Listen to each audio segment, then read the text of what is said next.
wabarakatuh. Perkenalkan, nama saya Dian Rahmawati, mahasiswa program studi biologi Fakultas Sains Farmasi dan Kesehatan UNMA Banten, Universitas Matlaul Anwar Banten. Saya akan menyampaikan materi dari mata kuliah Fisiologi Hewan 2, dosen pengampu Ibu Swastika Oktavia SSI MSc. Materi yang akan saya sampaikan tentang komunikasi hormonal.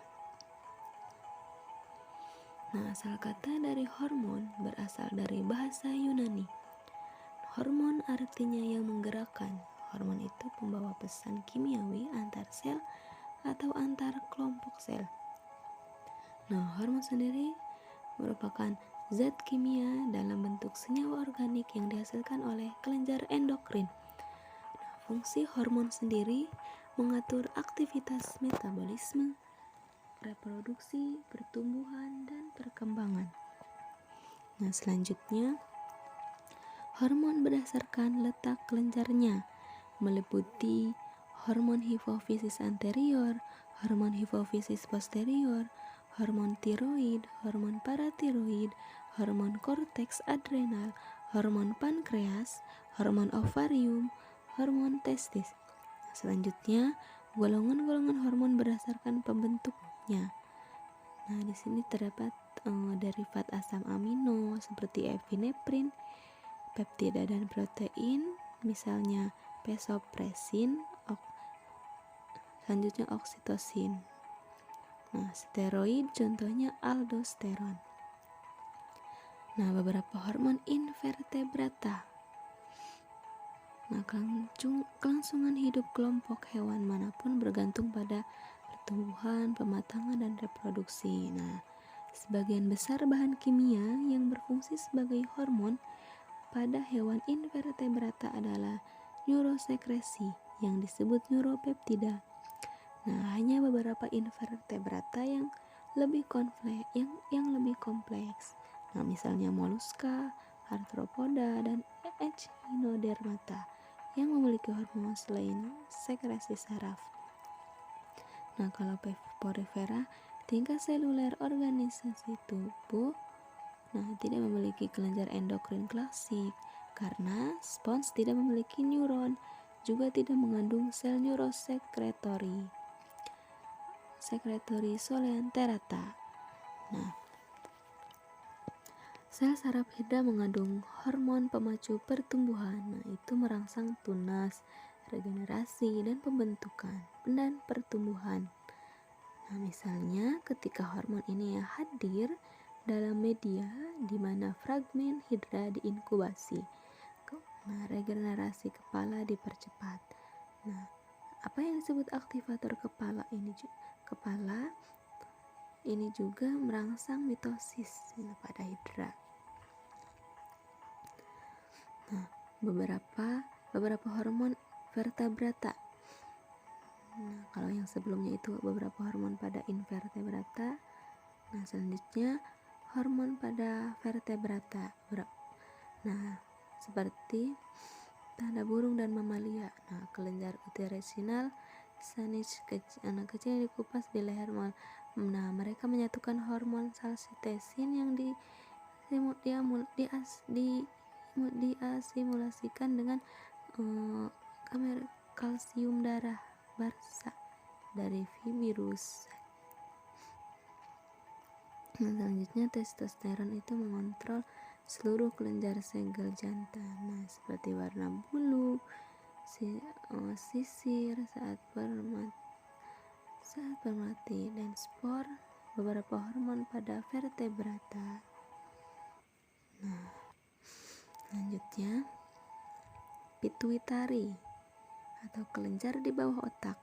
Pada beberapa burung, misalnya merpati, kelenjar hipofisis mengeluarkan hormon prolaktin. Prolaktin merangsang produksi susu pada merpati. Dengan deskuaminasi atau pengelupasan sel pada tembolok merpati. Seiring dengan estrogen merangsang perkembangan penuh tambahan induk atau inkubasi. Kelenjar tiroid Kelenjar tiroid burung menghasilkan hormon tiroksin. Tiroksin sendiri mengatur perkembangan normal bulu dan siklus ganti kulit. Beberapa dalam timbulnya perilaku migrasi. Selanjutnya, kelenjar hipofisis.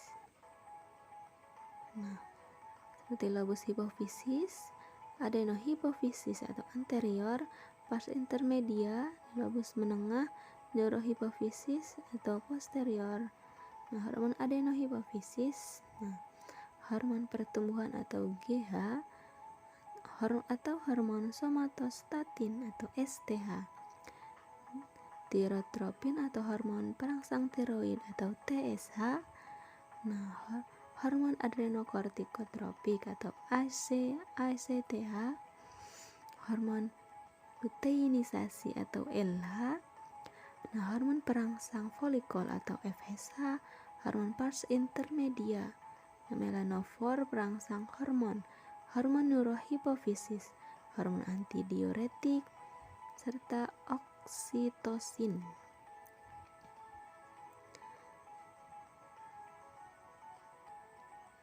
Selanjutnya kelenjar tiroid. Ini mengeluarkan tiroksin. Tiroksin itu sebagai pertumbuhan, perkembangan, dan laju metabolik. Kalau tirodironin itu untuk pertumbuhan, perkembangan, dan tingkat metabolik. Selanjutnya kalsitosin mengontrol kadar ion kalsium ekstraseluler. Kelenjar paratiroid mensekresikan parat hormon, mengatur konsentrasi ion kalsium dan fosfat darah. Ini terdiri dari pulau pankreas. Terdapat 4 kelompok sel khusus, yakni sel alfa, sel beta, sel delta, sel F atau polipeptida pankreas. Kalau sel delta itu somatostatin, kalau sel beta insulin. Insulin dan glukagon mengatur kadar glukosa darah. Gonad sendiri atau testis menghasilkan testosteron yang bersama dengan LH atau luteinizing hormone dan FSH atau follicle stimulating hormone merangsang spermatogenesis. Testosteron juga mendorong pertumbuhan dan pemeliharaan organ intim pada jantan. Ini juga merangsang perilaku seksual. Estrogen mengatur siklus reproduksi dan perkembangan kelenjar susu. Progesteron juga mengatur pembentukan plasenta. Kelenjar timus memproduksi dan mengeluarkan timopoietin atau TP, timosin alfa, beta timosin. Untuk sangat penting itu untuk perkembangan normal sistem kekebalan tubuh. Komunikasi hormonal. Umumnya dimulai dengan bagian dari sistem neuroendokrin menerima informasi sensorik dan bereaksi dengan mengeluarkan perintah ke tubuh berupa hormon, dan contoh ini dehidrasi dideteksi oleh osmoreseptor di hipotalamus yang kemudian mengarahkan atau merangsang kelenjar hipofisis posterior untuk melepaskan hormon antidiuretik ADH. Langkah selanjutnya adalah mengangkut molekul hormon ke sel target. Ini biasanya dilakukan melalui aliran darah. Di sini ADH diangkut melalui aliran darah ya. Selanjutnya ketika molekul hormon mencapai sel target, mereka akan berikatan dengan reseptor yang cocok.